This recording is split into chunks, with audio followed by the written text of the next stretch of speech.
Bonjour et bienvenue dans cette vidéo grâce à laquelle bientôt vous n'aurez plus besoin d'avocat.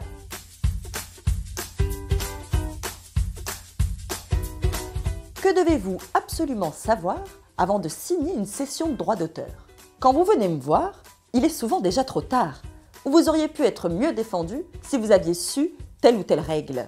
Que vous soyez auteur, producteur ou éditeur, je vais vous livrer mes meilleurs conseils pour protéger au mieux vos intérêts. Le contrat de cession de droit d'auteur obéit à certaines règles spécifiques. La première chose à savoir est qu'un contrat de droit d'auteur doit être nécessairement écrit.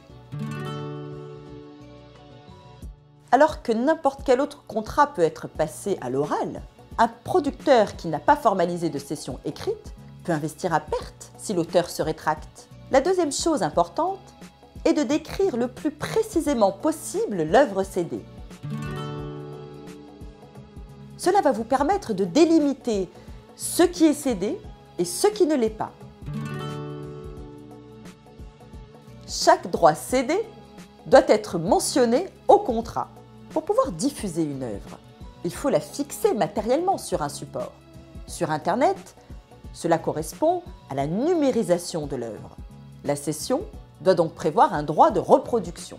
Une fois le support autorisé, l'œuvre doit être communiquée au public. C'est le droit de représentation. Mais l'œuvre peut aussi être adaptée, synchronisée avec de la musique, etc., etc. Chaque droit cédé doit être mentionné au contrat. Il faut également préciser le nombre de diffusions autorisées, le nombre d'exemplaires, la destination publicitaire ou commerciale. Si l'œuvre est par exemple une vidéo destinée à être diffusée sur Internet, précisez exactement sur quel site de diffusion. Une cession de droit d'auteur comporte nécessairement un territoire et une durée d'exploitation. Vous n'êtes pas obligé de céder pour le monde entier et pour la durée légale des droits d'auteur, c'est-à-dire 70 ans après la mort de l'auteur. Vous pouvez négocier, enserrer, délimiter votre cession. C'est pareil pour l'exclusivité, qui est un élément très intéressant du contrat. Pour un producteur, c'est s'assurer d'être le seul exploitant.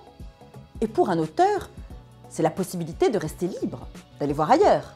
Vous devez donc vérifier que cette clause est rédigée dans votre intérêt. De la même manière, il faut pouvoir sortir d'un contrat, des obligations nées d'un contrat. Si la collaboration se passe mal, c'est la clause de résiliation qui va vous le permettre.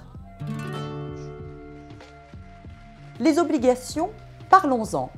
Pour leur donner de la force, vous pouvez préciser les délais, les engagements pris par chacun, comme par exemple le budget d'investissement.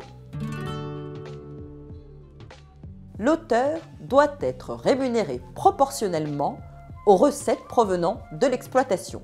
Vous connaissez peut-être ce principe de rémunération proportionnelle sous le nom de royalties.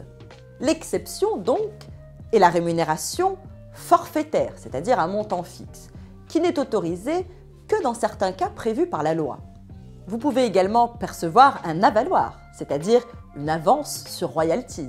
Et vous ne percevrez vos rémunérations proportionnelles qu'une fois votre avance épuisée. Calculez donc à partir de quand vous allez percevoir votre rémunération proportionnelle, pour ne pas que l'avaloir soit en réalité une rémunération forfaitaire déguisée. En plus des droits d'auteur, il est aussi possible de prévoir une rémunération en salaire ou en honoraire pour une prestation spécifique au temps passé, comme par exemple le temps de préparation de l'œuvre. L'idée, c'est de trouver un équilibre. Un auteur, pleinement associé au succès économique de l'exploitation de son œuvre, et un producteur qui a généré des bénéfices sur son investissement. Pour cela, il faut être précis, anticiper les succès comme les échecs. Chaque cession est tout à fait particulière. Ne reprenez pas les termes génériques d'un modèle sans les adapter. Une belle cession de droit d'auteur est une cession sur mesure. Mais pour cela, vous aurez peut-être besoin d'un avocat.